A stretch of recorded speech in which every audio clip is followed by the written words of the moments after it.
Hello and welcome to the very first episode of the Confident Momcast, where we are going to have weekly conversations that are fearless about pregnancy, birth, and postpartum for the new and expecting mom. Super excited to launch this project. For those of you who don't know me, my name is Tiffany Farley. I'm a maternity and newborn photographer, and I have the privilege of working with new moms all the time. And I hear such incredible birth stories. And so I have learned a lot of things along the way just through those conversations.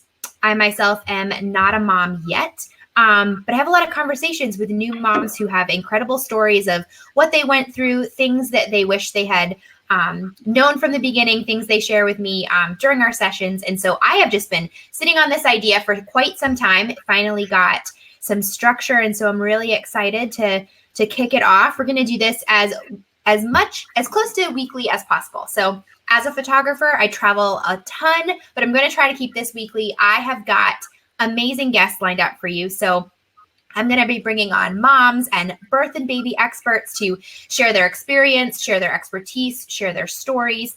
And so I'm just really excited to provide some resources for you. So just to get started, I'm going to have you go ahead and tell us where you're watching from in the comments. I know that there's going to be some people who are watching live, and a lot of moms are going to tune in, and you might be watching this recording way after we've recorded it live. So let us know where you're watching from. I'd love to know where you're tuning in from, and I'd also love to know what stage of motherhood you're in. So are you wanting to be a mom soon, and you're kind of in that season of just preparing your mind and body and starting to think about things a little bit more? Are you expecting a baby? Do you have a baby already? Are your children grown? Are they older? I'd love to know just what stage of motherhood you are in. And I'd also love to know what you're watching us on. So you can watch us on the computer. You can also watch us on the Crowdcast app. And so just out of curiosity, I'd love for you to tell us what you're watching Crowdcast on. So just to let you know, if you hop in and you have to hop out for any reason, if you can't finish the live recording, don't panic. You're not going to lose us. So this is being recorded and it's going to be available as a replay. So you have an email that was sent to you when you signed up, and that same link that you are watching us live is going to be the same link that provides the replay. And I'm also going to archive them all on the confidentmomcast.com. And you can also find us on Crowdcast, the iOS app. And you just have to search my name, Tiffany Farley, and all of the episodes are going to be archived for you to watch live. So also wanted to let you know, I'm actually going to put the link right in here because I forgot to do it earlier. We have a Facebook group that we just started, and it's just going to be a way that you can stay connected with upcoming episodes, hear of the new guests that we're joining on. So actually, you know what? I'll add that while after Alicia starts. So I'm going to introduce Alicia. So Alicia, as you can see, she just had a little one, baby Addie, a couple months ago. So for our launch episode, I thought it was really fitting that Alicia join us tonight. She's my best friend, so I'm a little biased, but I've been at both of her births. So I was there. Alex's two and a half roughly. So I was there for Alex's birth and then baby Addie's birth a couple months ago. Both very different experiences.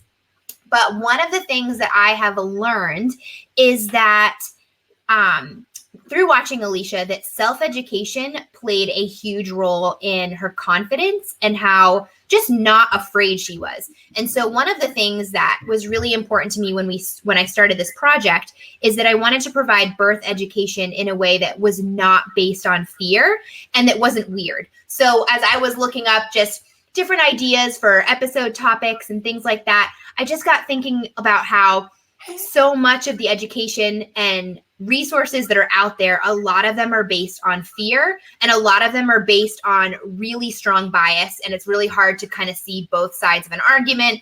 And so I wanted to provide a safe place where we can talk about certain topics when it comes to pregnancy, birth, and postpartum, and welcome different opinions and get to know. And I just love learning from moms' personal experiences. So I was able to watch Alicia firsthand, how she handled a lot of different curveballs that were thrown her way in both of her birth experiences. And she was a great example to me just in how she educated herself and was able to, make strong decisions based on what she what she knew versus a lot of stories that I had heard about, a doctor came in and, said X, Y, and Z, and the mom had no idea how to proceed. So without further ado, Alicia, for those of you who are watching who don't know who you are, share a little bit about yourself, and then we can jump in. Yeah, so thank you for having me on, first of all. So I am a wedding photographer based out of Connecticut, and travel around the U.S. and the world whenever I'm given the opportunity because I love to travel.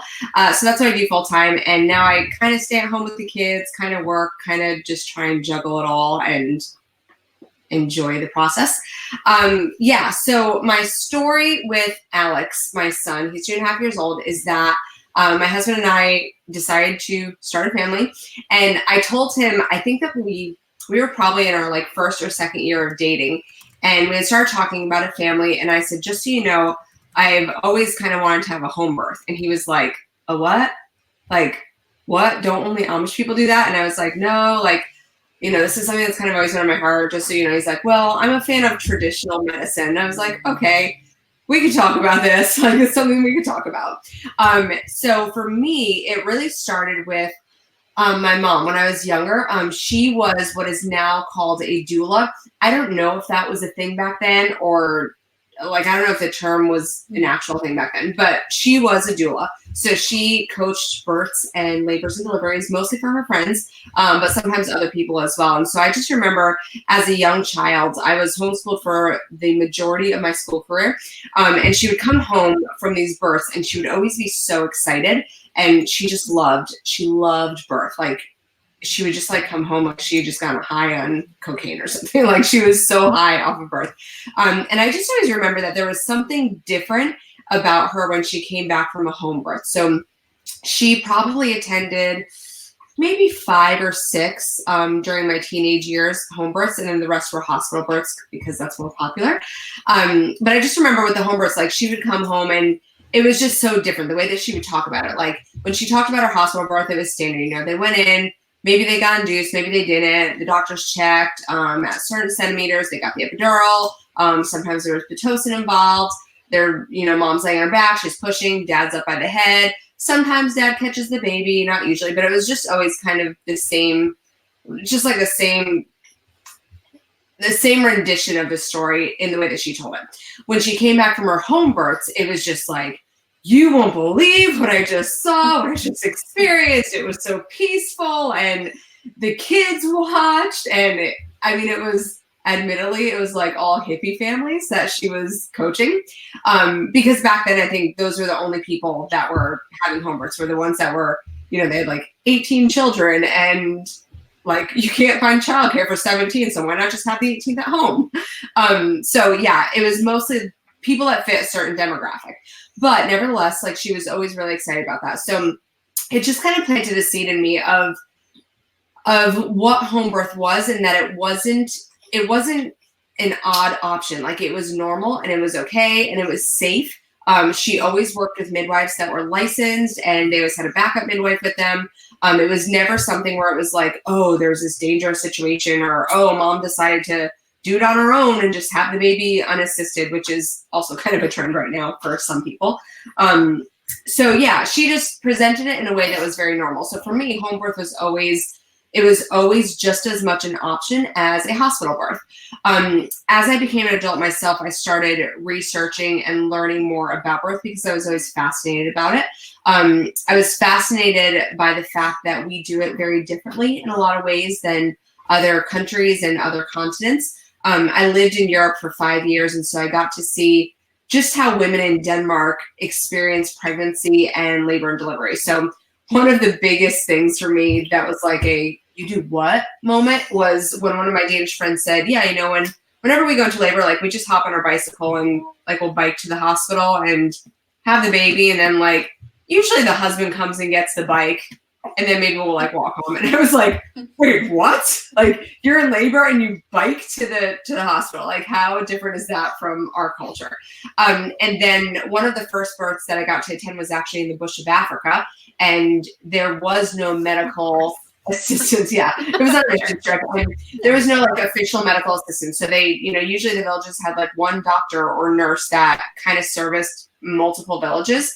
And I got to attend a birth there, and it was, she just had the baby. Like, she was in her house and she just had the baby. And it was not a big deal at all. Like, we were there for a week, and at one point she was like, the baby's coming. And it was just so like, hey, I'm going to go make dinner now.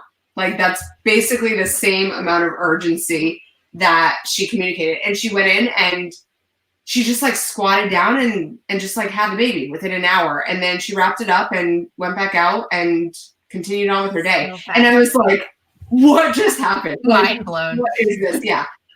Meanwhile, I had friends in the States that got married quite young, starting at like 19, 20, 21, and started having babies pretty quickly. My sister, she was one that she had a baby, I think, at like 21 years old. So a lot of my friends started having kids early. So I started to just see through their eyes and see what they were experiencing in the hospitals. None of my friends, I'm trying to think if this is an accurate statement, but I think it is. None of my friends chose home birth. My sister really wanted to have a birth center birth, which is pretty much as close as you can get to a home birth without actually being at home. So it's a lot more peaceful and relaxed. Not as much as the hospital. So it's just a lot more calm in nature. Oftentimes birth centers are connected to hospitals, as hers was. She found out at the last minute that she was not able to birth in the birthing center because she had a low platelet count, and she was really disappointed about that. But she was the one that probably had the closest thing to a home birth. So she went all natural. She didn't have any medication assistance.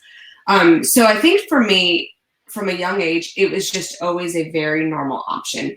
And the more I researched it and the more that I started to figure out like what I wanted when I eventually had kids, there was just no doubt in my mind that I wanted to be at home. And I'm most comfortable at home. I'm most at peace at home. I never liked hospitals. I have strong memories of when my grandfather was dying in the hospital when I was 10 years old. And that's just kind of what I always associated with. So every time I smell a hospital, it like brings me right back to that. I kind of always was like, hospitals are where the sick people go. If you're pregnant, you're not sick. So why should I go to the hospital? If I like, it just never fully added up to me. And I just always preferred the home option. So with our son, my husband eventually got on board. We got pregnant pretty quickly after trying. And I was like, so remember that conversation we had like 5 years ago? I still want to have a home birth. And he was like, oh, are you serious? Because I'm always like pushing his buttons and kind of pushing the envelope. He's like, here we go again with another one of her crazy things. And so I was like, well, just come to an orientation and we'll decide. Because I have questions too. I've never been to one. I've only known like what my mom told me. And that was like 20 years ago. So I have a lot of questions myself. I want to know, like, what are the laws surrounding home birth in Connecticut? Because they're different state to state. The midwives, are they nurses? Are they doctors? Like, do they have any credentials whatsoever? Like, I wanted to know things too. What do they do if the baby comes out with the cord wrapped around its neck or not breathing or all these various things that people are like, well, what if something happens? So we went to this orientation and I had, in true type A form, my whole list of questions that I was going to ask the midwives. And I sat there with a group of probably 6 other women, and 3 of them were like stereotypical hippies, like just every stereotype of like hippie moms. And I'm like, okay, so it's obvious why they're choosing it. And the other 3, I was actually really surprised at, just by profiling them, like the type of women that they are. They look like career women. And one of them was from Fairfield, Connecticut, which is a pretty affluent area of Connecticut. One of them was from New Haven, which is also kind of like an up and coming city with highly educated people and good paying jobs. So I was just like, oh, okay, so there are some actual normal people. And I think it helped my husband also to see that there were normal people there. Not that hippies aren't normal at all, but for him, he's like, here you go with your hippie thing again. Like, because we use essential oils and whatever. Like, I'm a bit of... Well, just to see like a variety of people, that it wasn't all exactly, like one certain like style of, when you say you went to an orientation, how did you choose your midwives? Was it something that came recommended by a friend, or, if somebody was just interested in like maybe just exploring the option, how would you recommend even like connecting with so midwives? I think that I first Googled like home birth midwives in Connecticut, and there aren't a ton. There are a good handful, but not a ton. And then one of our mutual friends, Chrissy, she had a home birth and used this particular practice. And I researched them when I got married. because I kind of wanted to see the same person for my gynecology appointments as I would for my birth, if possible. And so knowing, even when I got married, that I would want to eventually someday have a home birth, I started looking into like midwives who were also, that could also be like my OBGYN. So that's how I ended up finding the practice that I used, which was Birth and Beyond. And so they were recommended both by our friend, and then they were willing to do like the whole gamut of thing, or the whole range of things. So seeing me prior to, you know, getting married and my annual exams, through pregnancy, then afterwards, like they just did like the whole range. So I'm like, okay, these seem like really great people. So when it came time for us to decide what we were doing for a delivery, I kind of already knew that I wanted to use them because I had seen one midwife in particular. Her name is Sherry. I had seen her for 4 years at that point. And so I was very comfortable with her. I loved her. I always say she's like your favorite aunt or something, like the older, like your mom's oldest sister that you just like really like. So she wasn't quite old enough to be like my grandma, but not quite young enough to be like an aunt, but just like the older aunt that you love. So she just always made me feel comfortable. She was such a sweetheart. I loved her. So I ended up seeing her the majority of my pregnancy as well.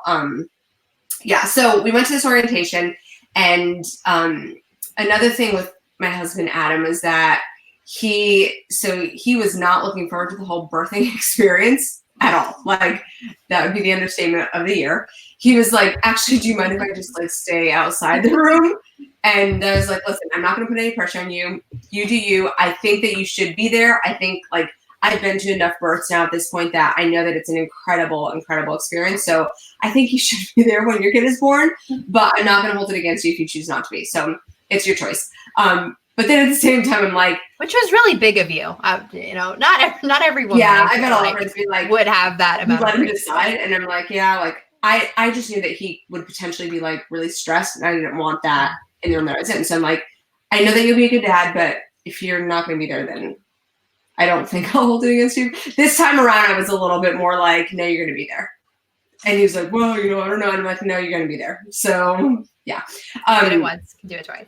Yeah. So anyway, so in the same token, I was like, well, if you're not going to be there, do you have like full say in where I'm going to give birth? Like, if you don't plan on really helping me out, like, don't I have a little bit more of a say in where and how I deliver this child? And I didn't say it that bluntly, but I was kind of like, okay, if you're not going to be there, like, then I need you to trust me. Or if you're going to be there and you're going to be my support, then I'm more comfortable in a hospital. But if you're not going to be the one advocating for me and really being the one like talking to the doctors and nurses so that I don't have to think during labor, I can just labor, then I really strongly feel like I want to have this baby at home. So anyway, we went to the orientation. I asked all the hard questions. I was really impressed with their answers. We left and I was like, what do you think? And he was like, I guess you can have this baby at home. I was like, that's all I need. I don't need you to be like, yay, they were awesome. The midwives were amazing. Like, I knew that wasn't going to be the case with him anyway, just based on who he is. He was like, I guess I'm fine with it. So I'm like, okay, that's all I need. So we planned, I mean, my entire pregnancy was very seamless and uncomplicated, despite the fact that I threw up like until week 34, nonstop all the time. I do not like being pregnant. With both of my kids, it was like that. So besides that, that was completely uncomplicated. Things progressed very normally. I was low risk. That's an important element too of home birth, is that you're low risk. Everything was going smoothly. The week before I had Alex, actually it was like 3 days before I had Alex, I was waiting for you to come into town, as you know, and I was like, can't have this baby till Tiffany gets in town. And she was coming the night before I was due. So 3 days before I was due, I had an appointment. It was like I don't know if it was like 39 and a half weeks or something. They were checking me. And the midwife was like, baby is fully engaged. You are ready to go. Like, head is down. You're fully engaged. Like, let's get the show on the road. I'm like, okay, we just need to wait 2 more days until Tiffany's in town, and then we can get the show on the road. So you came in on a Tuesday night, and that Tuesday afternoon, I had another appointment. So it was a day before my due date. I think my prior one was on Friday. So Friday, she was like, baby's down, head engaged, like, we're ready to go. On Tuesday afternoon, I had another appointment. So it was the day before my due date. And she was like, you know, I don't feel the head bones as clearly as I did the other day. So I actually would love for you to get an ultrasound tomorrow, just to make sure that the baby's not breech. And I was like, do you think that the baby's breech? She's like, well, I'm having a hard time telling. I usually can tell, but I'm having a hard time. So I just want to confirm because a breech baby would disqualify me from a home birth.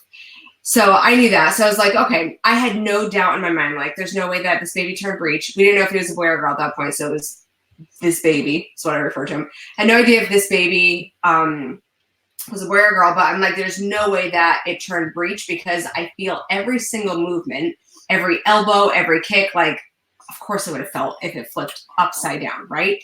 So I had no doubt in my mind. The next morning, so you came into town that night. The next morning, I scheduled a chiropractor appointment to send me into labor so they can do like an adjustment that kind of helps trigger labor if your body's ready. So I went there at 11 a.m. and he did that thing, whatever he does. He put me on this stretcher and pushed around and cracked things and whatever. 2 p.m. I went for my ultrasound, which is only the second ultrasound that I had my entire pregnancy because I also opted for more of a hands-off approach. So we did the 20-week anatomy scan just to make sure everything was okay. And I opted to not have any more after that. So this was only the second ultrasound that I had. And I went by myself because I was so confident that there's no way this baby had turned breech. And at 2 p.m. I went in and the ultrasound without even barely looking at the screen was like, so your baby's breech. And immediately my world just came like crashing down. Like every hope and dream that I ever had for birth, because we only planned on having one child, like immediately went out the window. And so I managed to like pull myself together just enough to walk out of the hospital because I knew that it meant that not only was I not able to have a home birth, but I probably would need to have a cesarean as well, which was the very last thing that I wanted. And the thing for me with a cesarean was that I knew the progress of events in labor. I had attended probably 12 or 15 deliveries at that point. So I'm also a doula. I think I forgot to mention that.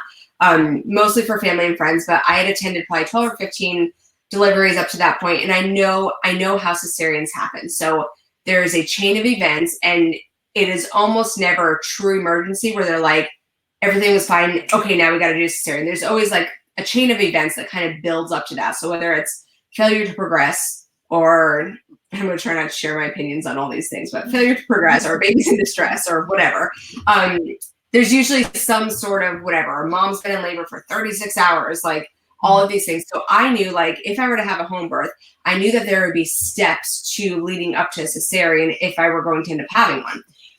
The only option that I never really considered was if my baby flipped breech at the last minute.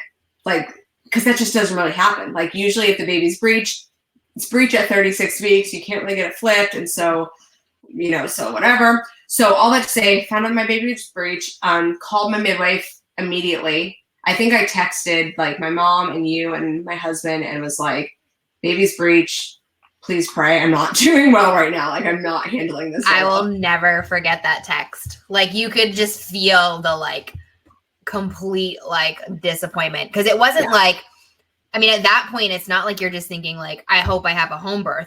You've done nothing but prepare for that. Mm-hmm. Like everything you did was going to be, this is how we're doing it. Like, this is how I'm preparing myself. Like you were reading books on it. You remodeled your bathroom over making it more friendly for a home birth. Like you really were all in. So oh my gosh, I'll never forget that text. Just to clarify, I did not remodel my bathroom for a home birth. We were in the process of a remodel, and the home birth was in the back of my head as we were. You chose some things that you were like, and this would also work good for a home birth. So. Yeah, totally. So for whoever buys our house next, I'll just like add that to their paperwork. Just home birth friendly bathroom. Yeah. Yeah. So I knew birth enough to know that a cesarean was always on the table, but usually, like I said, there's some sequence of events that you can at least mentally prepare. So like if the baby was breech at week 36 or 37, I at least would have had a couple weeks to be like, okay, like I'm not going to get the birth that I wanted. I'm okay with that. Like I have to be okay with this. So it was like on my due date, this baby flipped, or in the 24 hours prior to my due date. I called my midwife and she was like, okay, she's like, I just want to tell you that 3 of my 4 kids did the same thing. And we were able to get all 3 of them flipped back. I never had to have a cesarean. She's like, I am confident that if this baby flipped this recently, that you can flip it back. So here's what we're going to do. I'm going to call Yale New Haven right now. We're going to make you an appointment. I'm going to have you and your husband go down immediately tonight for a consultation. During the consultation, they'll explain to you what an external cephalec version is. And I already kind of knew what that was. That's where they, because of the research, it's where they manually try and flip the baby so you're laying on the table, often in the operating room, just in case if your uterus ruptures or something, because there are some risks with it. So she was like, they're going to explain the process to you, and then we'll schedule it for first thing tomorrow morning. And she's like, go home, like, relax, try not to work yourself up, like, don't do anything that would stimulate labor. She's like, don't have sex, don't do anything. And I was like, okay, I can do this. So went home, grabbed, I think Adam met me at home, and we immediately went down to the hospital. And I mean, this will always be the, like, what if moment for me, like, in my entire life. But we got there, and I don't remember if you were with us. I don't think you were for this, right? I don't remember. I mean, I know I was there when he was born. Yeah. I don't remember. I don't think you were there for this. I think it was just Adam and I. But I just remember the doctor coming in and saying, like, she explained the whole thing to us. And I was like, yep, because I knew what it was. Adam had no clue. So he was like, a what? You're going to what? You're going to, and she was like, do you want to do it now? Or do you want to do it in the morning? And I was like, oh, well, like, I just had it in my head that we were going to do it in the morning because that's what my midwife said. And we had made the appointment. And I didn't have a hospital bag with me. So, like, I wasn't prepared to, like, do it right then, because there is a chance that it can trigger labor or your uterus can rupture and you can just, like, have the baby right there. So I'm like, my mom's still working. Like, we didn't have a hospital bag. So let's just do it at 7:00 in the morning. So this was at probably 6 or 7 p.m. on a Wednesday night. And we had it scheduled for 7:00 the next morning. Go home. I do nothing. Like, I kick my feet up and watch Netflix. And I'm like, husband, don't touch me. Don't give me eggplant parmesan. Don't give me any spicy food. Like, nothing. And so I went to bed, and I will never forget, but I woke up at 1:00 in the morning, and I had a contraction. I woke up with a contraction, and I just knew beyond a shadow of a doubt, this is it. Like, I'm in labor. And there was never any, like, is this labor? Is it not? Like, I just knew in my heart of hearts that this is labor and I'm going to have a cesarean.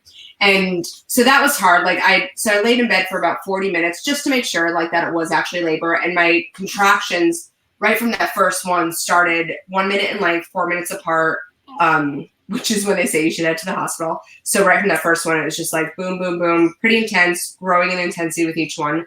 So after about 40 minutes, I called my midwife and I was like, I wouldn't call you this early if I was having the baby at home, but pretty sure I'm in labor. What do you recommend? And she was like, well, I recommend that you get to the hospital pretty quickly because there's a chance that they could flip the baby in between your contractions still. So I was like, okay, do I have time to shower? And she was like, yeah, you have time to shower. That's not a problem. So I woke my husband up. I was like, hey, I'm in labor. We probably need to head to the hospital. And I just remember he, like, it was like a movie. He threw the sheets off and he's like running around in circles. I'm like, I don't even know why you're running in circles because, like, what are you doing? And I was like, so I'm going to jump in the shower. And he's like, we don't have time. What if you, like, he, like, thought that the baby was going to, like, fall out right there. And I'm like, it doesn't work like that. But yeah. So I got in the shower. You can also attest to this, but I remember him driving to the hospital like he's freaking Mario Andretti. And it's like 4 a.m. and I'm like, there's nobody on the road. Why are we driving like this? I'm in labor. Like, I'm having these contractions. I'm sitting reverse style in the front passenger seat, holding on to the back. My contractions were strong. Yeah. And he's like, put your seatbelt on. And I'm like, shut your face. Like, and he's like, that's dangerous. I'm like, dangerous is how you're driving. So anyway, so we got to the hospital probably around 4:30 or 5. And they were like, well, we can try to do the version and see if it works, but we're going to be honest that your contractions are really strong and they're really close together. And so there's a much higher risk of your uterus rupturing. And if that happens, we're just going to have to knock you out cold and you're going to wake up like 4 hours later with somebody else holding your baby. So it's totally your call, but we want to let you know, like, what the risks are. And we want you to make a decision based on that. And so I just knew at that point, like, I had already kind of known, like, it is what it is. Like, I'm going to have a cesarean. I just felt it in my spirit, like, that it would not be safe to do the version. And so I was like, we'll go ahead and do the cesarean, but I would really like to labor for as long as I can. And they looked at me like, you what? Like, why? What is wrong with you? And in my head, I was just thinking, my husband and I agreed to only have one child, and I always wanted to birth at home. I planned and I practiced and I prepped and I was ready and excited for labor. I was so ready. I never reached the point of being like done with pregnancy. I wasn't like, oh my God, get this baby out of me. I was just ready and I was so excited to experience it. So I'm like, I want to experience this as much as I can. And I think that they felt that I was actually insane. But I was like, how long will you let me labor for? And they were like, until transition. So I was like, okay, let's do it. So I labored until transition or so. Like, they never checked me before I went back, so I don't know like how far I dilated. But based on all of my presenting factors, I was probably in transition. So contractions were 1.5 minutes in length, right on top of one another. I had like 3 just walking from my laboring room to the OR, and the OR was like 3 doors down. So it took me 15 minutes to get there. So I was probably in transition. And that's when they did the cesarean. So the cesarean went as well as it could have gone. Given the situation, given the fact that it's the last thing that I wanted. They were really friendly and accommodating and understanding. Like, I didn't feel like they were just like, oh, you stupid hippie woman who wanted to have a home birth. Because I've heard a lot of stories of stuff like that happening where a woman has to transfer to the hospital and the doctors and nurses treat her so poorly because she chose to birth at home. And it was kind of like a told you so, serves you right sort of attitude. I didn't get that at all. So and part of the reason was that our midwives work closely with that hospital, and they have delivering rights there. So they just have a really great relationship with the practice that I used. So had my cesarean. He came out 8'12", he's a bit of a linebacker. And then after that, it was just, the process of grieving the birth that I had always hoped to have and knew that I probably wouldn't. When I was laying on the table getting him cut out of me, I remember looking up at Adam and being like, we're having another child. I'm having my home birth. And he was like, that's not a good reason to have a second child. And I was like, yes, it is. And he's like, yeah, no, it's not. So this is it. I just think for like that entire like C-section process, like I was in the room when like the doctors are coming in and giving you their options. And I think the thing that like I will always remember is that, I mean, you're not like a high-strung emotional person by personality. But I just remember like, here you are facing like such a truly emotional disappointment because you had been prepped for, what you wanted. And all of a sudden you're finding that like everything you've prepped for the last 9 months is not going to actually happen. But you never once got to that like freak out place or panicked or like, I don't know what to do. Like you were very like, here are my options. I know what everything means. So it's really just making a decision like from there. And I think that's what I'll always remember is that even though you were super disappointed, you knew your stuff. Like they were saying things and I was like, aversion? I didn't know what any of it meant. And you were just very calmly like, I know what this means. And I know you were explaining a few things to Adam because he didn't know what everything meant either. But like, I think that's what I'll always remember is how important it was that you self-educated yourself so that the doctors weren't making the decisions for you. You were making the decision because you knew, even though this wasn't what I wanted, I know what the risks are, or I know what the process is. And I think that was my biggest takeaway from that day, other than just being like, you're a rock star. But like, I just remember feeling like I have to self-educate myself because those were decisions that I would not have known how to make because I didn't know what any of it meant. And I think a lot of people might prepare themselves for a certain, this is the way my birth is going to go and not really look too deep into other options because they're like, no, this is the way it's going to go, and not let themselves learn about other things that could happen. And so I think that was one of the things I was like most like really impressed with is that even though it wasn't what you wanted, you were confident when you made those decisions in the moment because you knew what things meant, so. Yeah. And I think there are 2 things to that. So one is if you are a woman that ever plans on having a child, I think that it is key to start educating yourself ASAP. I firmly believe that this is something they should be teaching in high school, because it's such a huge part of a woman's life.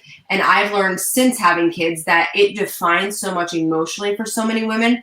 After I had my cesarean, I just did one post once on social media about how like I was really struggling with the disappointment of it and just like grieving the loss of the birth I always wanted. And I had so many women write me and say, I've been carrying shame with me for years. Like one of the women was like 15 years. I've felt shame and I've carried it with me every day I think about it, that my body failed me or that it wasn't made to birth or whatever the reasons are.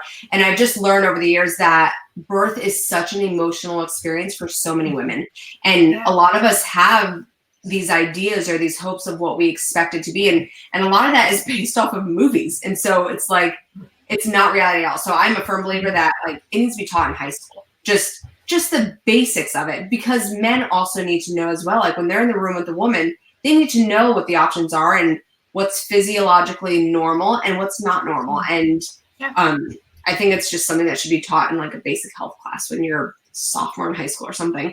But I do think that if you are a woman who plans on ever having children, that start researching. It's a very fascinating topic. It's not scary. And that's the second thing is that I know this is like the title of it, but that you have nothing to fear with it. And I think that was another thing that I carried into the hospital with me is that even if I have to have a cesarean, which is not at all what I wanted, I still have nothing to fear. Like I know what this process is going to be like. I know what decisions I have to make, and birth is not something that you have to fear. It's a very normal process. And we here in America have turned it into this like dramatic event that I'm like, why? Like why all the drama? And I've coached many labors where it was like that, where it's like, you know, the nurses are acting with such urgency and it's like, why? Like she's progressing normally. Everything is fine. All of her stats are fine. And like, they come rushing in like, oh, well, we need to give you an IV now. And it's like, why? Why? And they're like, well, just in case something happens. And it's like, nothing's happening. Like, and so much of like a lot of times like fear, like the root of it, like comes from like it can come from a lack of knowledge. Like if you're feeling like a panic or a fear, like it's not going the way I thought it was going to do, like it's not going according to plan. Like a lot of those feelings of fear can come from just not knowing. Like you weren't afraid of a C-section because you knew what a C-section was, right down to like, not just in general, you knew the details of the process of what it was going to be like. I knew that I wanted a double suture. I knew that I wanted to do the whole like seating thing. And even the doctors were like, what's seating? Which you probably, I don't even know if you remember that, but the whole bacterial thing. I do remember that. Yes, that was traumatic for you. So even stuff like that, they were like, what is that? And I'm like, look it up. I don't have time to explain it to you right now, but look it up. And afterwards they were like, wow, we've never heard of this. And I'm like, why not? You're the professional. But that's beside the point. So I think a lot of it is just, it's on educating yourself. And when you know, it's just like, I'm trying to think of an analogy, but it's like if you're cooking or baking, if you're a proficient cook or baker and you don't have shrimp and shrimp is in the recipe, you're like, oh, I can substitute scallops or I can substitute chicken. Like, I know that will work with this recipe because I'm a good cook.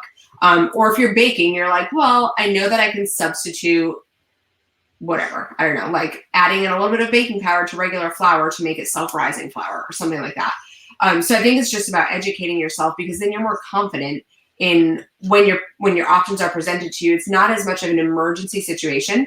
I think that makes a huge, huge difference. And that's another thing that I can thank my mom for is that she always presented birth in a way that it was nothing to fear. Like she presented it in a way that it's like, oh, it's fun. First of all, it's exciting. And sure, it hurts. Like it's not a walk in the park, but it's such an amazing thing. So I never had to fear. It's kind of like going to a boot camp class. It's like, yeah, you kind of fear it because you know that you're not going to be able to walk the next day, but you go because it's exciting and it makes you feel good and it's something to look forward to. And there are benefits to like doing it right and having proper form and whatever. So it's kind of like that where it's like, you don't fear it. You don't fear the pain that you're going to have the day after because you know enough about the class that it is what it is. So yeah, I think that's how I approached Alex's. And then, is it okay if I get into Addie's story? Yeah. What for like the recovery of the C-section, if you had anything to share about just from your personal experience, would there be anything that you would share as far as, you know, you did all the research that you could ahead of time, but obviously you definitely learned things going through it. What would you share to somebody who might find themselves in a similar position as far as like they had a C-section when they weren't expecting it. Do you have anything that you could share just from, not maybe from a research side, but just from experience? Yeah. Everyone's experience is different. Obviously, everybody, totally recovers differently. But is there anything just from your experience that you could share with anybody who's watching on like something that helped you or something that you wish you had known or would have like better prepared for should that have been an option? Yeah, I feel like I'm actually not the best person to ask this because I did not enjoy my recovery process at all. I think I've learned since having her, and I had one other minor surgery. I don't know if it was before Alex or after. I think it was before. Yeah, it was before. I think I just learned that my body does not respond well to surgery. And so the recovery for me was very difficult. I have friends that are like, I love my cesarean. I was walking around fine within 2 to 3 days. And I'm like, it took me 6 weeks before I could like not have Adam have to carry me up the stairs. And for a solid year after, like I was still tender and in pain, and they did a really good job. Like everybody that looked at it was like, wow, your scar looks great. Like everything's healing well, but I felt awful. So I just felt gutted. Like I just felt so gutted. Practically, I would say like it's just so important to have help lined up, and that's regardless of what kind of birth that you have. But I think it's especially needed if you have a cesarean. Have help, whether it's a mom, a mother-in-law, if you get along with your mother-in-law, a best friend, or even a postpartum doula if you don't have relationships like that where you can ask someone that to come. But to have someone stay with you for at least a week. Ideally 2 weeks, and even better if like 3 weeks. Yeah. So I think you couldn't even lift Alex. Like you think of it as like having surgery and you go home, but like I remember like having to hand the baby to you because you weren't able to lift him yourself. So even just something as simple. Mm-hmm. Yeah. Yeah. So and even like just remembering like giving yourself grace, because you might look at, if you have only had, one friend who had a C-section and was like that person that said, I was up walking in 2 to 3 days. It was great. It was convenient. It was what I wanted. And you might be looking at that and being like, all right, I didn't want a C-section, but I had one. So, but it'll be fine because so-and-so was up and walking in 2 to 3 days, when, you have to have like understand that your body is going to recover differently than someone else's. And it doesn't mean your body's failing or you're failing or, all the hormonal emotions that come along. That's a whole other episode. There's a hormonal, whole other episode. Plus of emotions on day 3. When you and Adam were watching Parks and Rec and I wanted to like kill you guys. Yeah. So anyway, we then got pregnant again. Surprise! Last summer. And immediately I was like, hey babe, I'm pregnant. We're having a home birth. Like I pretty quickly was like, so that home birth that I talked about, like it's going to happen. And he was just like, are you serious? And he was like, the cesarean was so easy. They just like cut him out. And I wanted to be like, easy for you. I mean, easy for who?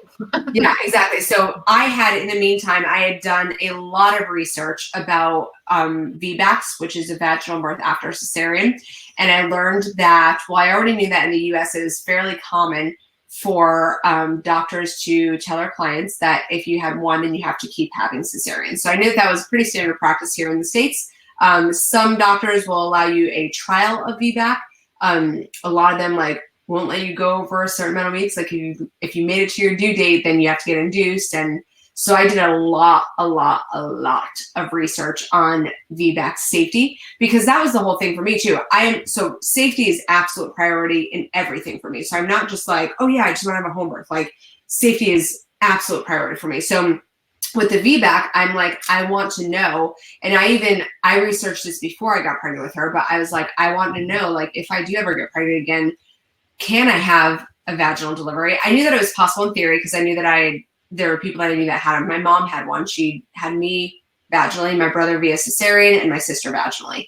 So I knew it was possible, but I wasn't sure what the criteria was. I wasn't sure why we often default to a repeat cesarean. I learned that in Europe, they don't, in most of Europe, not all of Europe, but most of Europe, they default to Vbac. And to them, the Vbac option is far safer than a repeat cesarean. And so I'm like, why is it that we are so different in that area?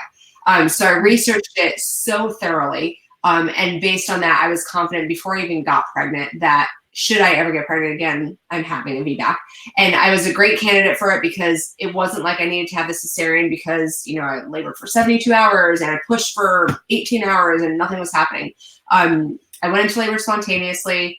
My labor progressed steadily. I had him in my arms 7 hours to the minute after my first contraction, and they let me labor until transition. So labor progressed very steadily and smoothly, like a textbook labor and delivery. So I knew that I was a good candidate for one, and that was confirmed to me both by my midwife and then by the obstetrician that did my cesarean. She was like, yeah, there's no reason why you shouldn't be able to try to have a VBAC. If you ever get pregnant. And that was in the hospital, like when I had him. My husband's like, why are we even having this conversation? I'm like, I just want to know, just out of curiosity.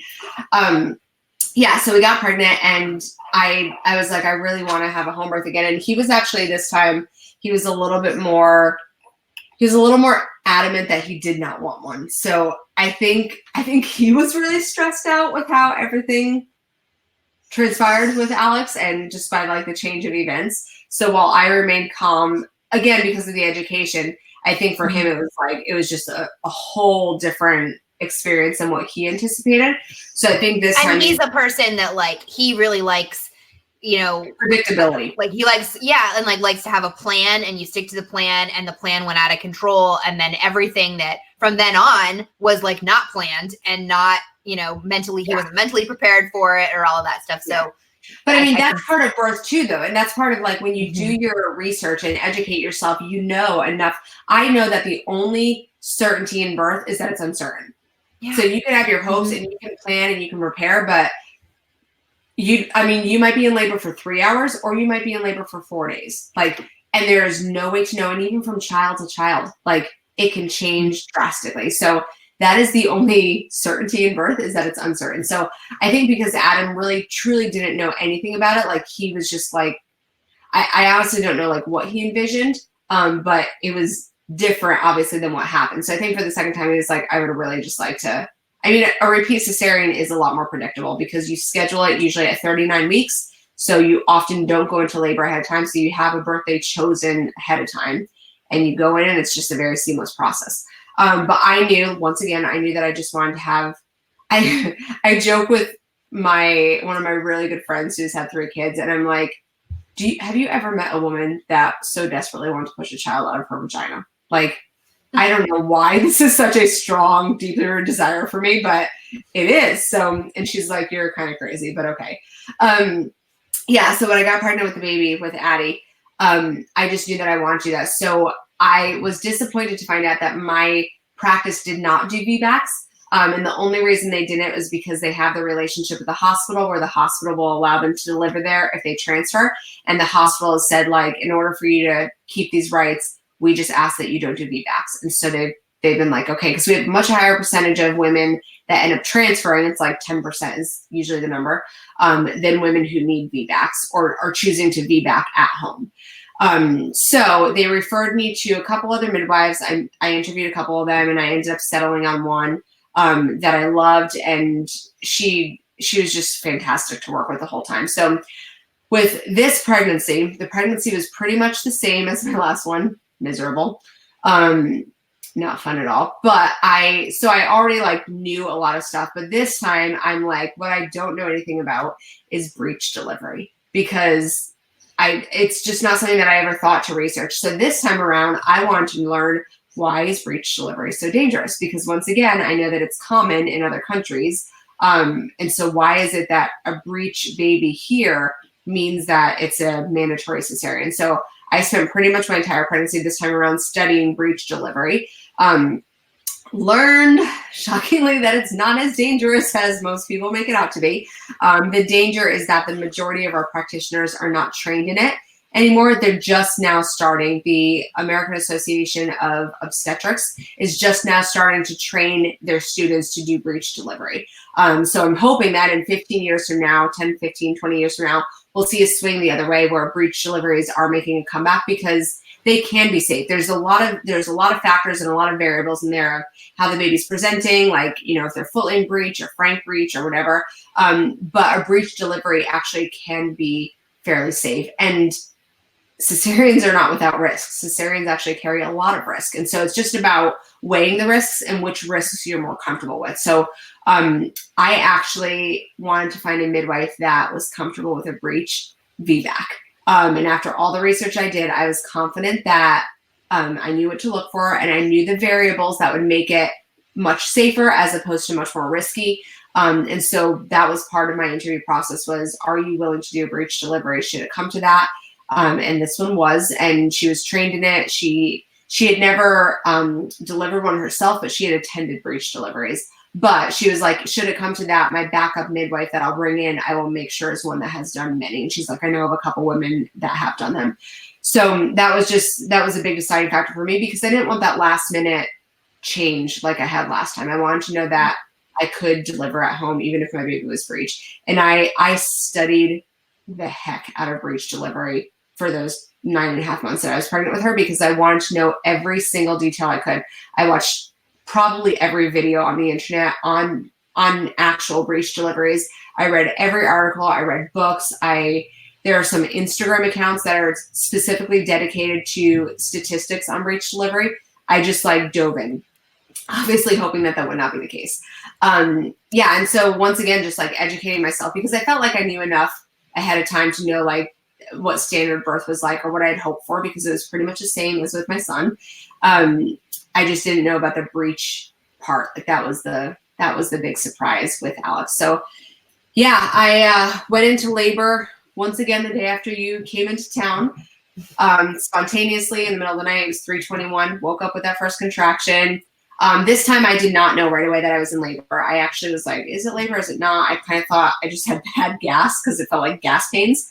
And less than 7 hours later, she was in my arms, and it was second to salvation. It was the most redemptive experience of my life. And I think once again, going into this one, I had no fear, and I was ready. I was excited.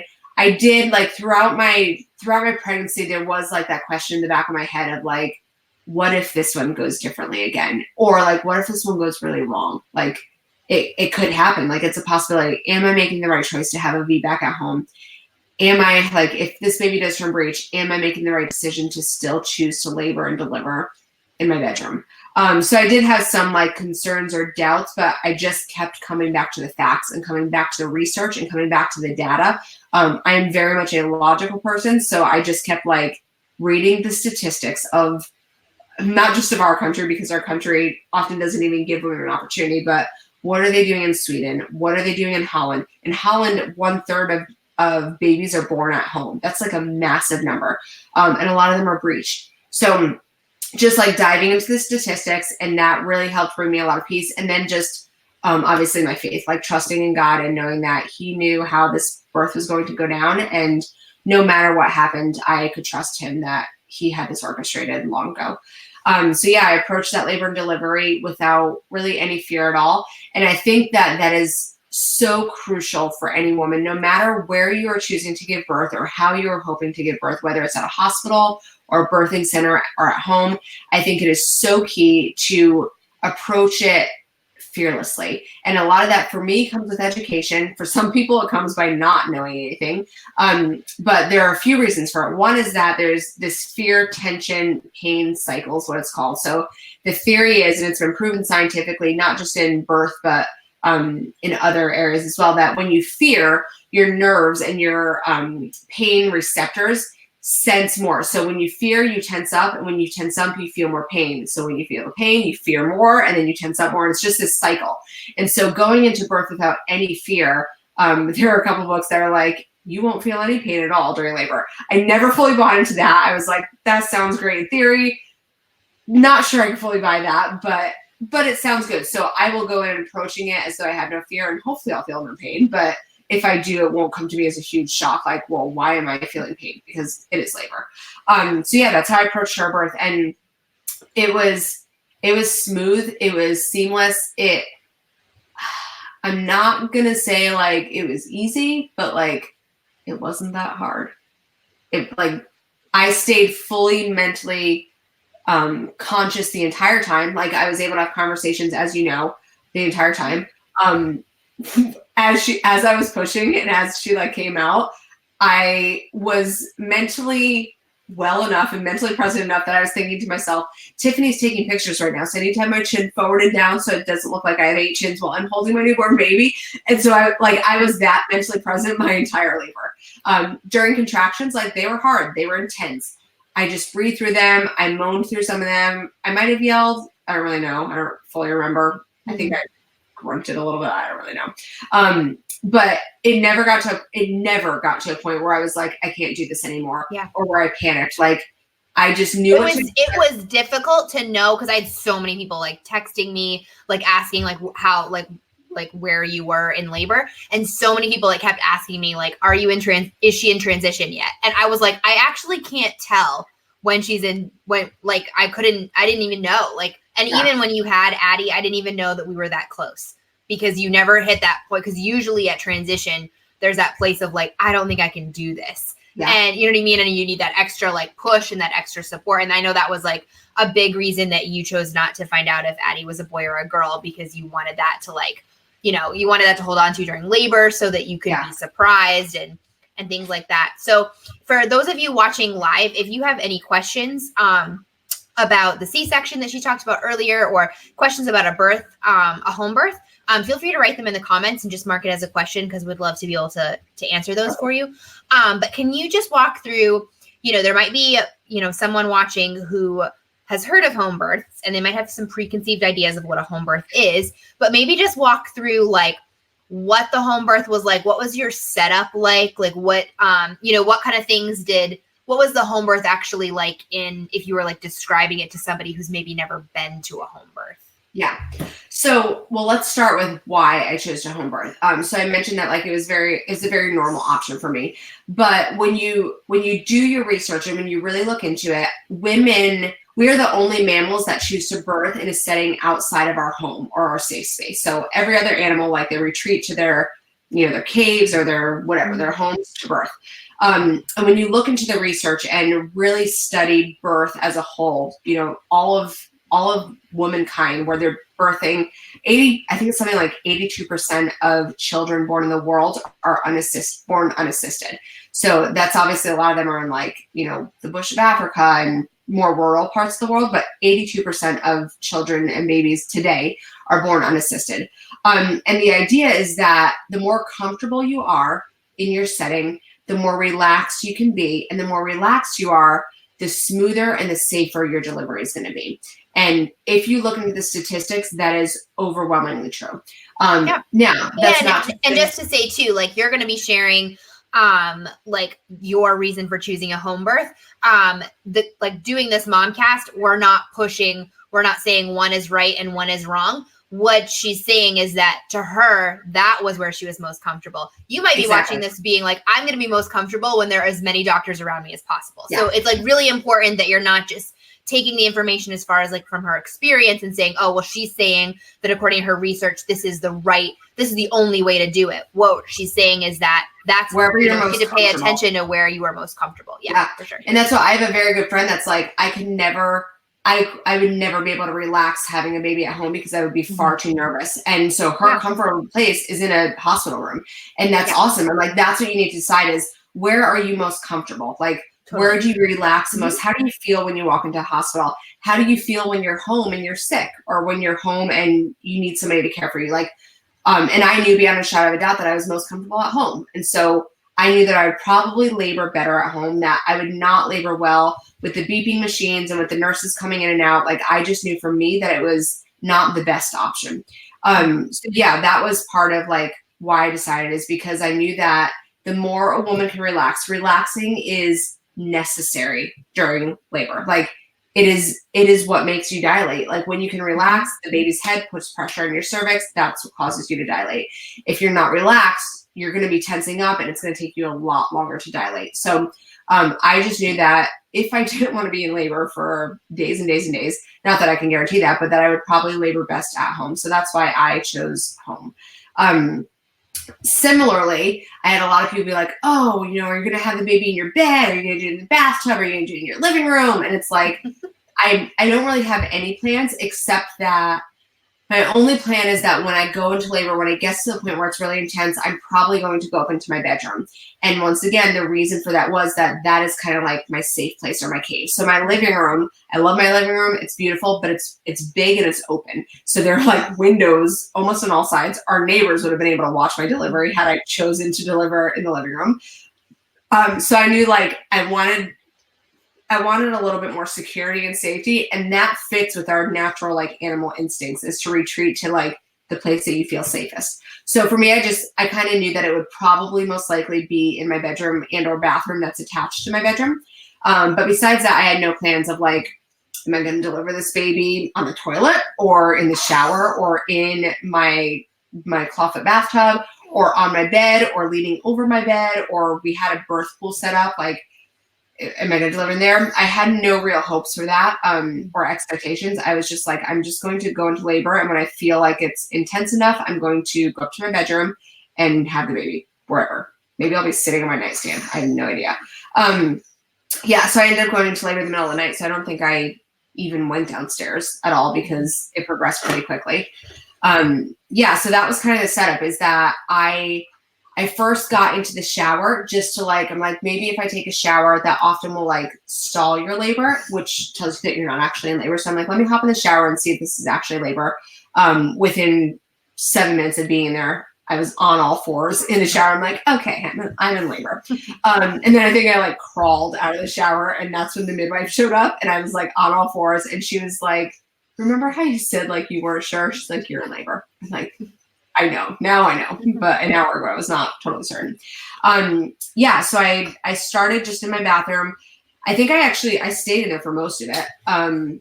I leaned over my tub for a while. I sat on my yoga ball and bounced a little bit, leaning over the tub. I kind of had an idea ahead of time that I would want to labor leaning forward like this, just because gravity, like it helps with gravity. And I just envisioned myself being in that position, and that ended up being the position that I pretty much labored entirely in, and the position that I delivered her in as well. So leaned over the tub, then started the whole blowing up of the birth pool. That took about as long as my entire labor. So I, in the meantime, hopped into my clawfoot tub, and that's where I did the majority of my laboring. I didn't stay in there, or I didn't want to stay in there because it's not nearly as big as the birth pool, and I couldn't move around quite as much. So my legs were falling asleep, my arms were falling asleep, but the water felt amazing. When they call it nature's epidural, they are right. Like, it felt so great.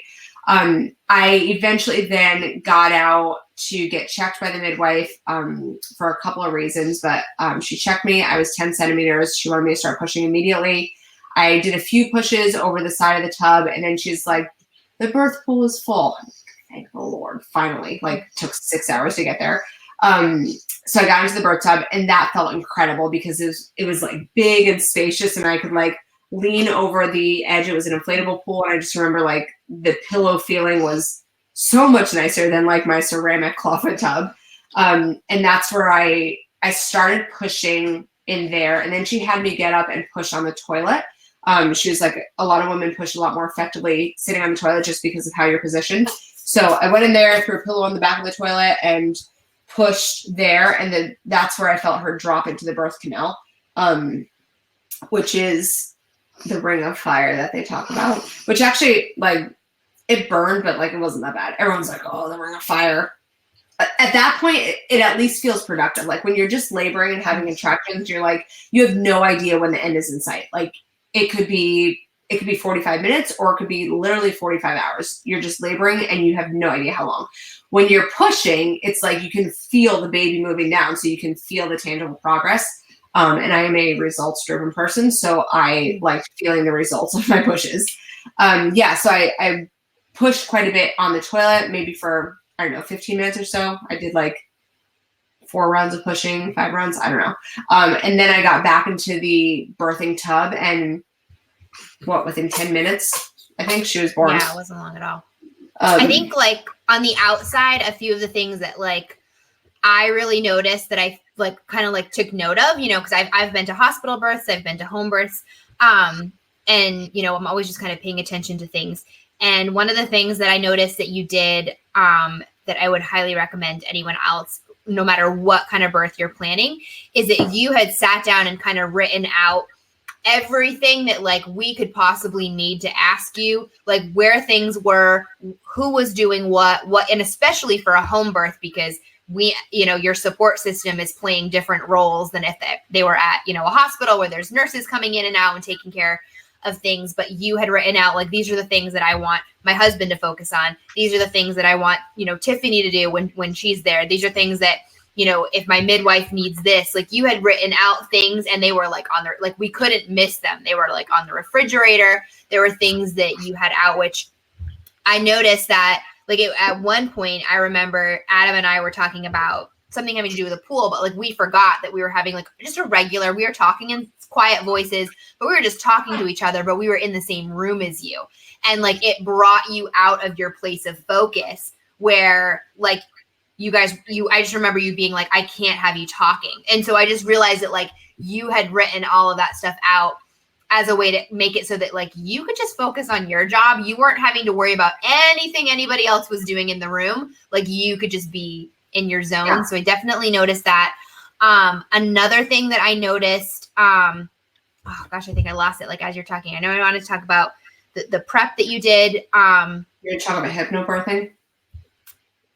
Yeah, I was going to mention that, but there was something else that, oh gosh, while you were sharing was something I was going to share. I'm sure so I can touch on what you just said and you can think about it while you're listening. But yeah, so on that note, another thing that helps a woman progress in labor is to not have to think. So it's the whole left brain, right brain thing. And if you can just get into that zone and get into that headspace where you can just focus on what's happening in your body, spend your entire time focusing on like opening up, and it takes a lot of focus to breathe properly and to let your body do what it's supposed to do. So when I'm having contractions, I need to focus on taking my breath in and like taking it in a way that it's like going down. They call it like J breathing, and slowly letting it out. They talk about like blowing a golden thread or like, all these different things. So you have to focus so strongly on that because it's so intense. Like it really takes all of your focus, that you can't be thinking about, I don't know, all the other things. Like people are like, oh, do you want a drink? Oh, do you want this? Do you want that? Or, and that was another thing with hospitals that I had witnessed is that I had clients of mine that would be laboring and in the middle of a contraction, and nurses or doctors or her husband or her mother would walk and be like, do you want some ice chips? And it's like, don't ask her if she wants ice chips. Let her get through this contraction and let her labor. So that for me, I'm like, I just know that I want it silent, that I'm not going to want to like, because I'm always listening. So like if people were talking, I knew that I'd be listening to them like out of sight.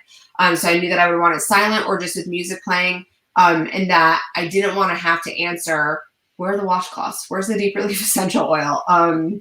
Where's the this? Where's the that? Where'd you put whatever? Like, so I had it all written out. I had it taped all over the walls for like 2 weeks leading up to it. Just so that if you guys had any questions, I think I even sent you, like I had a notes thing on my notes app and I like sent you a whole list of on onset of labor, here's what I would like for Tiffany to do. And here's what I would like for Adam to do on onset of labor. So I literally had like a point by point list of Adam, when I go into labor, like, here's your list. This is what I need you to do. I need you to get the crock pot turned on. I've got the crock pot up there already. The washcloths are already in it. I need you to fill it with water and turn on. I need you to blow up the birth pool. I don't need you to ask me like, hey, do you want me to blow up the birth pool? Just do it. Fill it with hot water. Like, here's your list of things that I need you to do. Go get strawberries from the grocery store because I'm going to want waffles afterwards. I ended up not wanting them, but I felt like I would want waffles with strawberries and whipped cream. And I knew that I couldn't like strawberries go bad. So I couldn't like prepare those in advance because I like fresh, not frozen. So that was and I also knew that would keep him busy and help relieve his nerves because I knew that he'd kind of be nervous in general. So I'm like, he can go to the grocery store and that will distract him for 30 minutes or something. So yeah, just having those like tasks for people really helped me be able to just do what I needed to do and what only I could do, which was dilating and getting the baby out. Yeah, for sure. What I had wanted to mention was I think I noticed that your relationship with your midwife was so awesome. And so you had, 2 midwives and then you had a doula, which we can talk about after. But I noticed that like you had such a good relationship. And I think that's important with obviously things can happen last minute where you might not get the doctor that you thought you were going to get, or even the midwife that you thought you were going to get because somebody else went into labor too. But ideally, like in choosing who is going to be there delivering your baby, like she knew you so well.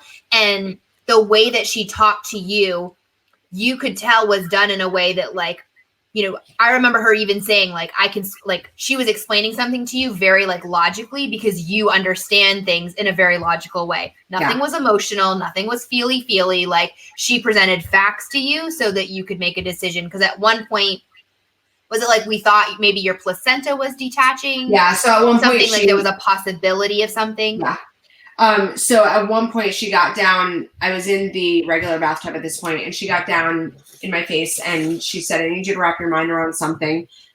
You're bleeding a little bit more than I'm comfortable with. It's not an emergency right now, but after your next contraction, I need you to get out of the tub and I'm going to check you. And that's going to tell me everything that I need to know.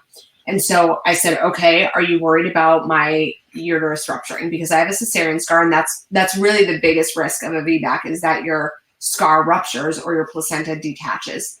And she said, I'm not worried about that right now. She's like, but when I check you, I will be able to tell everything that I need to know.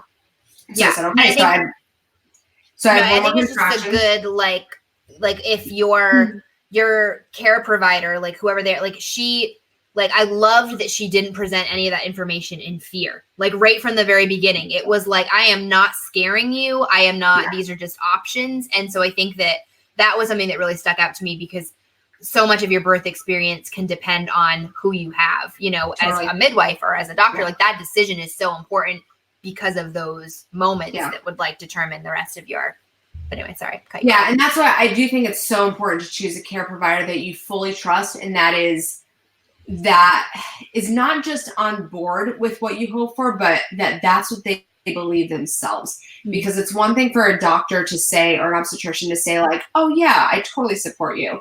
But then to have their own ideas. So they'll be like, yeah, we totally support natural labor and we would love for you to go spontaneously.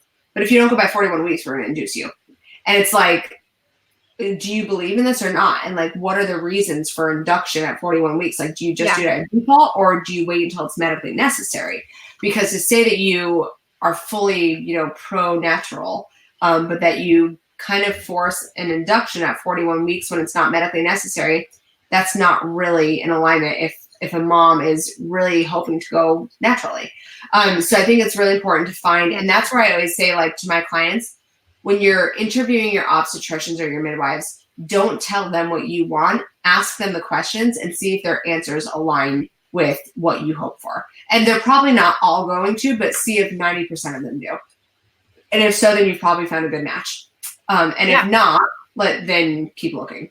I think that's really important. And I felt all along that she was in my camp and she was on my side and she knew me. And she even said to me after, I think it was like at my 2 or 4 week checkup, when I was like debriefing everything with her, I was like, I just want to know, like, were you nervous at that point and were you scared? And she was like, I wasn't scared because I knew that whatever it was, we were catching it in time. And in retrospect, we do think that my placenta had started detaching slowly. It wasn't emergency. The baby's heart rate stayed fine the entire time, like even through pushing. My blood pressure was totally fine. So there was nothing that was an emergency, but it was enough that she was like, I just need to know if we need to transfer. And that's why she said, we need to get this baby out quickly. Like when she checked me, she's like, the good news is that you're 10 centimeters. The other side of it is that we need to get this baby out ASAP. So I need you to push with everything inside of you. So I was like, okay, like I can do that. And it wasn't like, if you don't push, your baby's going to die, or we're going to have to rush to the hospital. You're going to have to get, like, it wasn't this so calm. Yeah. It was just like, here are the facts. This is what it is. So we need to get this baby out. So let's do that. And that's what we did. And within like 30 minutes, she was born. So I think it's just really important to find someone who is completely in your camp and doing that by asking them questions and then not being afraid to switch. Like if you are as late as 32 weeks pregnant and you find out that your obstetrician or your midwife is actually starting to push some things on you that you are not comfortable with. I have a couple friends that are in this situation right now where they're like, oh, your baby's too big. And I'm like, she's 32 weeks pregnant. there is no way to guarantee that her baby is too big. Like there's not technology in the market that can guarantee the weight of a baby. I have another one that just delivered this past Sunday. For the last 6 weeks, they've been saying your baby's too big. Your baby can turn breech. The baby did turn breech at one point. So they're like, let's schedule the cesarean. And she spent the last trimester of her pregnancy completely in fear and on this emotional roller coaster. Mm-hmm. Sunday night, she went into labor spontaneously at 39 and a half weeks, had the baby in 3 hours. The baby was 7 pounds and 2 ounces. And I'm like, too big of a baby? Like, let's talk about that. So, but that's real quick, let's talk about your doula, and then we have a question about your recovery. So you had 2 midwives, and so talk about like, does the doula come with the midwives? What's the difference between the midwife and a doula for somebody who's kind of not familiar with that? And why did you have a doula there? And like, what was she there for? And like, are you glad that like you went with that? Totally. So the first thing I'm going to say is find the money to hire a doula. Like if you have nobody else attending, like find the money to hire a doula because they are irreplaceable, especially the good ones. Find a good doula. So the purpose of a doula is to be there for labor, for support. So they are your dedicated physical and emotional support person. So they are not a medical person. They are not licensed to deliver the baby. They are not supposed to give you medical advice either. So that is the doctor's job or the midwife's job. Your doula is only there to support you and what you want. Oftentimes, if you aren't really educated on birth terms, or, if they come in and say like the baby's in distress, you just hear distress. You don't know what that means. And so a doula can sometimes translate that and say like, well, it means this or it means that. Or if they say, well, here are your options for pain medication. We can do an epidural. We can do laughing gas. We can do Demerol or Stadol. Like you probably don't know what all those different things are. And so like, that's where a doula can say like, well, these are how they affect. These are the ones that cross the placenta. These ones don't. So here are your options. This one's the safest one. This one is the most intrusive, but maybe it works better. But you need to decide. So that's what a doula does. Is they're there for physical support, emotional support. So for me, I hired one that she's a good friend of mine. I've known her since I was a child, and she's a doula. And I got to attend one of her births as well. So I was her doula 5 years ago or something, 4 years ago. And I knew that I wanted her there because I knew that she knew me well. So that was another thing. Like I wanted somebody that knew me well. So she came and she basically massaged my back the entire time. And like, I still don't know how she did it. And I'm like, doulas do not get paid enough because I did not pay her the amount that I would pay a massage therapist to massage me for 7 hours. Like, and that helped with pain relief so tremendously. So she was so good. And I knew that she was in my camp. Like she knew what I wanted. She was on board with it. She was right up there with me. So with the essential oils, we used a lot of essential oils to help during labor, both for pain relief, for staying relaxed, like all the things. She knew ahead of time, like how to use them. Once again, I had the papers right now of like, if I say this, use this oil. If I do this, use this oil. When I'm at this stage, use that one. Here's where you put it. Here's how you apply it. Here's how often I want these ones applied. Like I had all that written out, sent that to her ahead of time. So she hourly would roll Valor down my spine and would roll white Angelica across my shoulders and put joy on my heart and make me sniff peace and calming and give me Ningxia Red like every hour on the hour so that I didn't have to say, what time is it? Is it time for me to get my Valor again? That was another doing the prep in advance so that I didn't have to think and so that I could just labor. So she took care of that. She massaged me. I would say that a doula is necessary no matter where you're birthing, but almost especially in the hospital, just because they can really help be the buffer between mom and the doctors or dad and the doctors or between mom and dad. Like if dad doesn't really know what's going on, the doula can help translate. They can also help get mom back into the zone. Like if she's had to answer questions or fill out paperwork or stuff like that, like I cannot more highly recommend having a doula. So they are your labor and support person, both emotionally and physically, and they are worth every single penny. And one of the things too that I just like noticed that like kind of a like, oh my gosh, I'm so glad she's here, because there were things that, you know, Adam and I we were there, but we were running around like Adam's trying to fill the pool. We had an unexpected, like I was going to be in there, not planning on leaving whatsoever. And then we ran out of hot water where we had to go downstairs, heat water up on the stove, bring it up. So I had to leave. And so if you hadn't had a doula there, you wouldn't have had that like one-on-one, like, totally. And so it was just like one of those things where like she is for you and you only, and it allows other people to like take breaks, leave the room, like take care of other things. And so I just noticed that. Well, that's what I've heard a lot of clients say, like, I really want it just to be my husband and I can understand that because it's a very sentimental, emotional, like private moment, like when you birth your baby. Hold on, let me grab mine. So I understand like why you would only want your husband there because it's such a special moment. But what people don't understand is that, well, two things. One is that the dad afterwards is usually like, oh my gosh, I had no idea how much we would have needed her until we had her, and she was irreplaceable. But things like if you're in labor for 24 hours, which is like, it's not uncommon. I feel like a lot of women are like, they expect to labor for like 6 or 8 and the baby's out.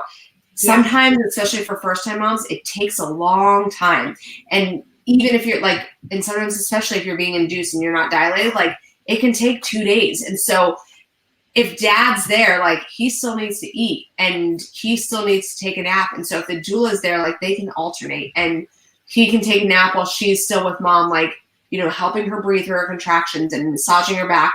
And then if she's been in labor for 18 hours, like the doula can take a nap and dad can step in and do that. Or he can just go outside and get some fresh air or go and call the parents and let them know what's going on. Like, she's just there just to support mom and dad. Like I know I've been saying mom, but also dad as well. So for sure. I've never known anyone to be like, oh yeah, I wish that the doula wasn't there because it kind of ruined our like private moment as a family. Never. Like it's always, oh my gosh, I had no idea how much we needed her until we had her. Yeah, for sure. If you didn't, because obviously you knew your doula. So in the same way, would you suggest for somebody who's like, I don't know any doulas personally? I know it's like becoming a little bit more, I don't know if it's because I'm in the birth, newborn. I work with new and expecting moms all the time. So I'm kind of in that space where I'm noticing more and more people getting trained for doulas. So I hear about more. But if somebody does not know a doula personally, do you recommend just Google searching and like just kind of like doing interviews that way? Like how would you suggest finding a doula? Would you suggest the same way as midwives? Probably the best way, honestly, is to get into a local moms group. And then pretty quickly get out of there because they're usually like toxic, but that's beside the point. Find a local moms group on Facebook and ask in there because almost always they're like, oh yeah, I use this one, blah, blah, blah. So that's a great way. Personal experience reviews are like hands down the best thing you can have. And find those reviews because I've seen, so I photographed a birth a handful of years ago where I was the photographer. I was not the doula, and the doula was not very good at all. She was like a bitter woman. She's like, this is my last birth. I'm done with her. And she's just like one too many 36-hour births experience. Yeah, and that one was exactly 36 hours. So. And that's the one too that I think I decided like I'm not cut out for this. Like I love birth, but I like my sleep a lot more, I think. So I will do this for family and friends, but that's it. So I would say like personal reviews are so important as well. And preferably from people that you know. Like if you know someone who had a doula, then that's even better because then you know them enough to know like that they enjoyed their experience. So yeah. All right. So we have a question. I think we would have time maybe for one more after this. So if you're watching live and you want to get your question in, now is the time to ask. But Abigail had answered, what was it like recovering from your second birth at home? Did you set up help to come to you? Was it difficult not to have nurses there to help you out or be more relaxed? Or were you more relaxed because you were in your own home? Which I think is a great I all but felt like I could do jumping jacks the day after. Like the recovery was night and day difference for me. I remember like, I think I even said to you guys like numerous times, like, I feel amazing. Like you were on like a hormone high. I've never seen you like that. A baseball bat hit me one too many times down there, but I feel amazing. Like, looking back now, like when I watched some of my like videos that I made during that time, I'm like, what was wrong with me? Like, was I actually on drugs? Because that's what it sounds like. Yeah, my recovery is so much easier. I did tear. I had a second-degree tear, probably because we had to push her out quickly, so I didn't get to like breathe her out like I was hoping. It wasn't that bad, but like it stung. That was really it. As far as help, we did arrange for my 2 best friends to come into town. Again, like birth is so unpredictable. There's a 6-week window that you could deliver. Like from 36 to 42 weeks is when you could deliver. So it's hard to like perfectly time it. But yeah, we had planned for you to be in town for like 2 to 3 weeks. And then my other friend was coming for 5 days, right? The 5 days leading up to my due date. Mm-hmm. So we were hoping that she was there. She ended up missing the birth by like 3 hours. So yeah, it was really helpful.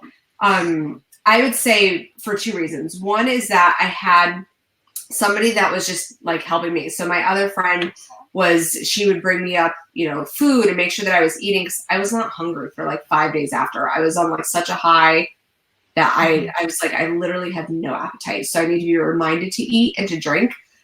So she would bring me up food, and she sat there and listened to me recount my birth story probably 80 million times, like same thing over and over and over. Like, and thankfully she's had 3 of her own, so she understands that sometimes women need to do that.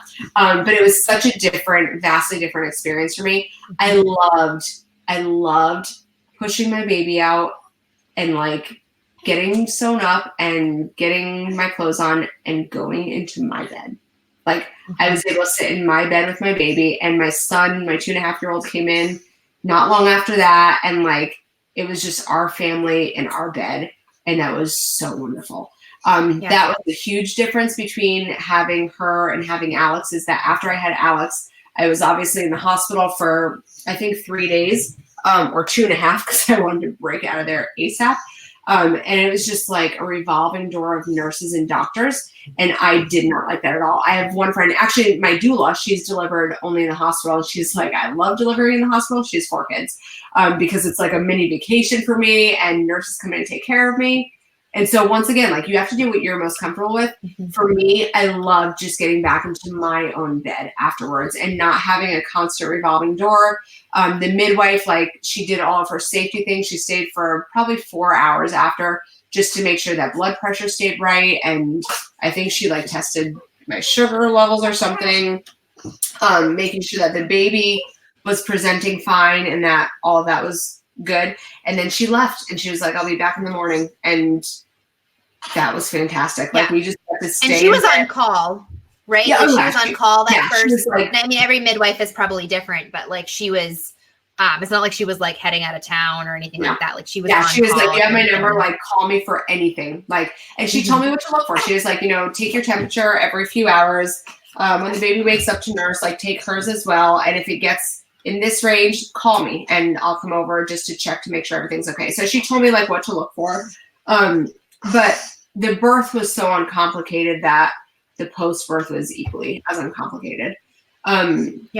Yeah, it was just great to be in my own bed. And then the recovery in general, like I just remember it was a couple of weeks after, like 3 weeks after, we were gardening in the back and I was shoveling dirt, and I was like, there's no way I would have been doing this after Alex. Like I could not lift anything more than 10 pounds for like 2 months after. And once again, that's not most people's experiences. I find that the majority of women who have cesareans have much easier recoveries than that.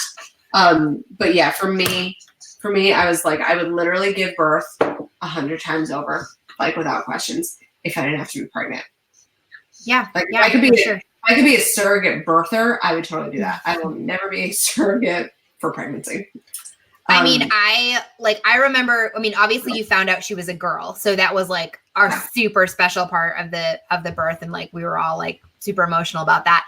But like, I'll never forget like watching you climb out of the birth tub with your baby girl. And you literally looked at me and you were like, I could do it again. Like you were like so proud of yourself for like, it was not only the birth experience I wanted, but it wasn't as bad as you thought, or it wasn't like, or not that you thought it was going to be bad, but you were just like, I could do it again. If I needed to, I would do it again. And I was like, I remember that for the rest of my life. I don't want to do it tomorrow, but I can do it next week. You were, so do you remember that? I remember like you being able to climb in your bed. I was like, that is so different. Like not having to, I was like, that looks amazing. And then also too, I will like say for the this hospital time, beds that kind of like come, that you can press the button and they come up, that's kind of a nice feature. A little different. Yeah. And then I think too, like just in, depending on if it's your first birth or your second. So for the first birth, it might be easy to think, well, it's my very first one, so I need a ton of support. We actually needed more support at this one just because now you've got a toddler. You know what I mean? Like, so that was a whole different thing. So we like, you actually had your nanny who was actually there and able to like kind of take care of him, and just like he was able to come in and out when he wanted, but it kind of gave us a little bit more. Nobody had to worry about what he was getting well, into. Then even after she and was born, like that's where you helped a ton for that first week, especially was that, you know, you've got a newborn at home, but you also still have a toddler now. And so he's still getting up at the same time every morning, even if your baby's not sleeping through the night or is, like, you still have a toddler that's on the same schedule. So having help for that, and that's what, like, I'm just going to say this for anybody watching that is that help. Don't, or if you ever like go to visit a friend that has a newborn, you're not really any help probably like taking the newborn, being like, can I hold her? Like maybe if mom needs to shower, sure, but like do the dishes or take the garbage out or take their toddler out for a walk or to the park or outside, take their dog for a walk, something like that. Like that's what's helpful. It's not fun. It's not glamorous. It's like the most thankless job, but like that's what will really help a new mom is to take those tests on so that she can just focus on healing and on her baby.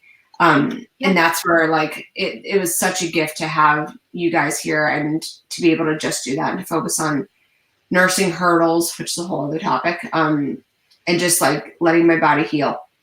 Yeah, for sure. All right. So I don't see any more questions. So just in closing, you know, we came back to again and again how having nothing to fear when it comes to birth, but how self-education and doing your own research so that you could make confident decisions played such a huge part in how you were able to handle things that, you know, handle the curveballs and stay calm because you knew the different options.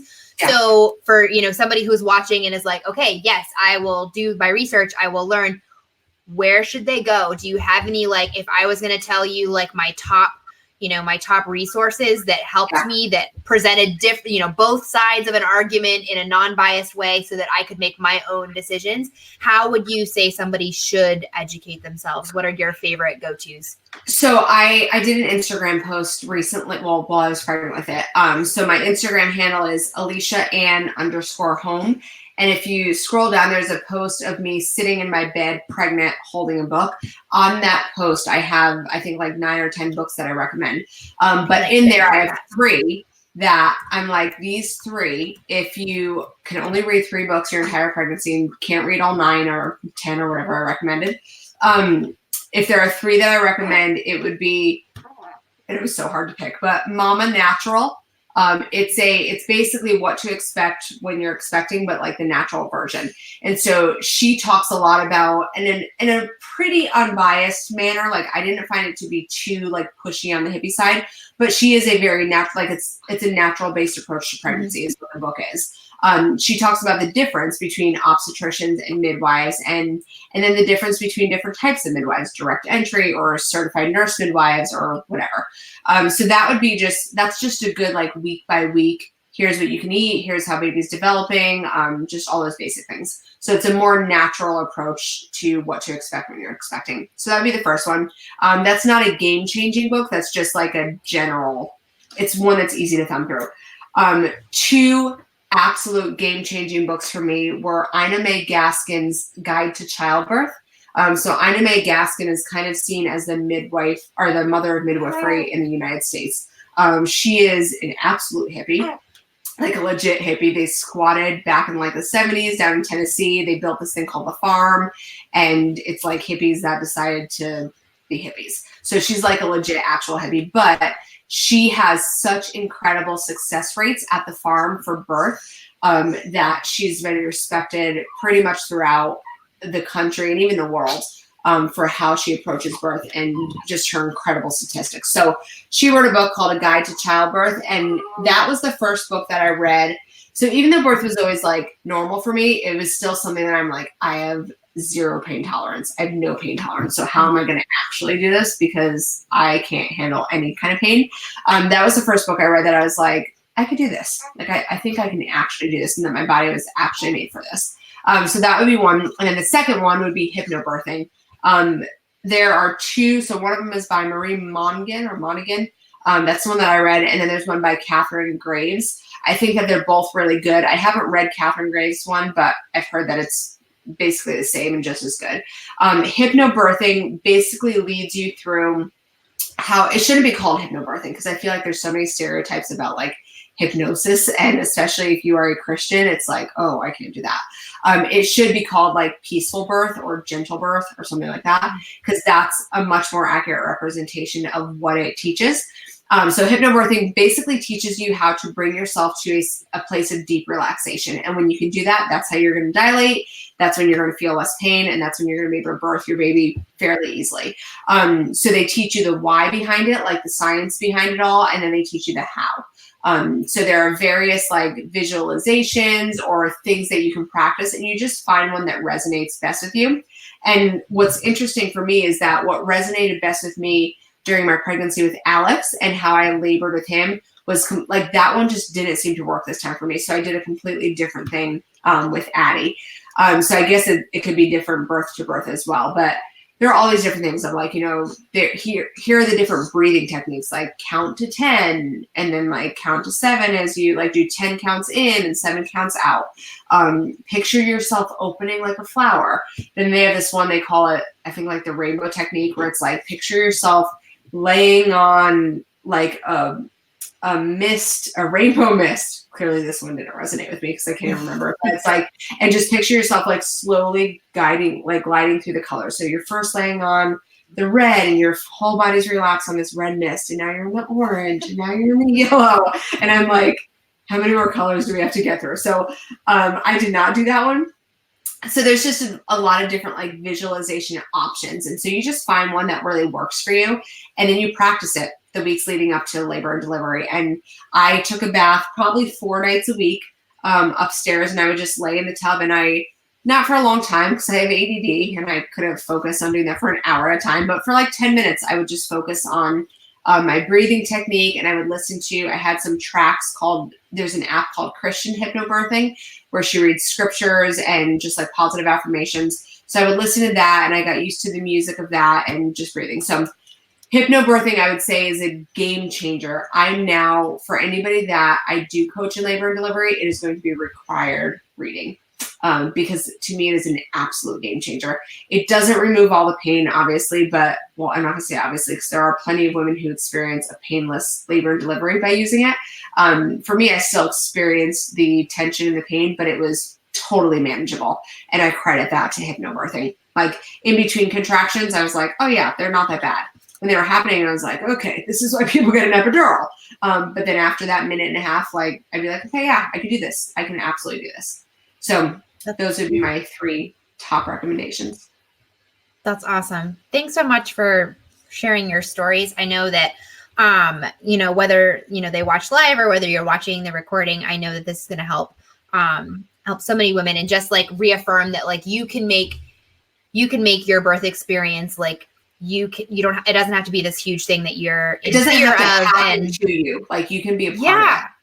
Absolutely. And that you can like have a vision for it. And so I'm glad that we started to talk a little bit about support. And so next week, which if you go to the confidentmomcast.com, you'll see the next week's episode is already there for you to sign up for. So a friend of mine, Riley, is going to be joining me. She's had 2 little ones, and we are going to talk about she's going to share her birth stories with her 2 little ones, but she's going to be sharing what she's really passionate about, which is having your support system, how to prepare. You know, Alicia talked about having like, you know, her doula had, you know, specific instructions for what to do. So, you know, during birth. And so Riley's actually going to share how to prepare your doula to best support you, which means like taking some time to figure out, how do I want to be supported? Like if you can't just say, I'm going to have all these people here and it's going to be this awesome supportive experience, I actually have to know, what are the ways that I can be supported? What do I actually, you know, want and need?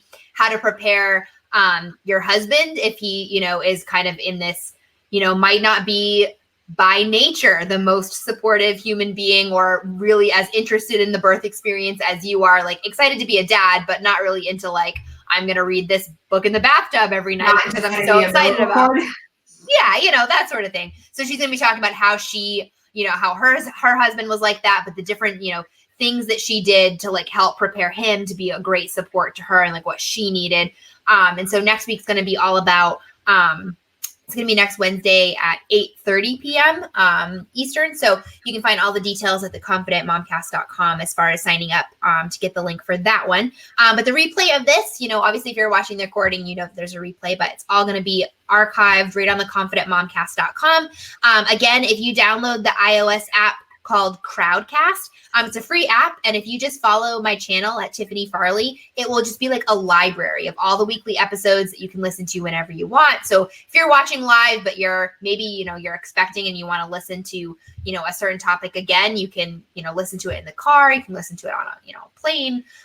If you're up nursing in the middle of the night and you're just trying to stay awake, like that's why we're building it this way. So that you have a community of conversation and support and encouragement. So hope to see you next week. If you're watching the replay, still leave a comment. Tell me where you're watching from. I'd love to know. And we'll see you next week.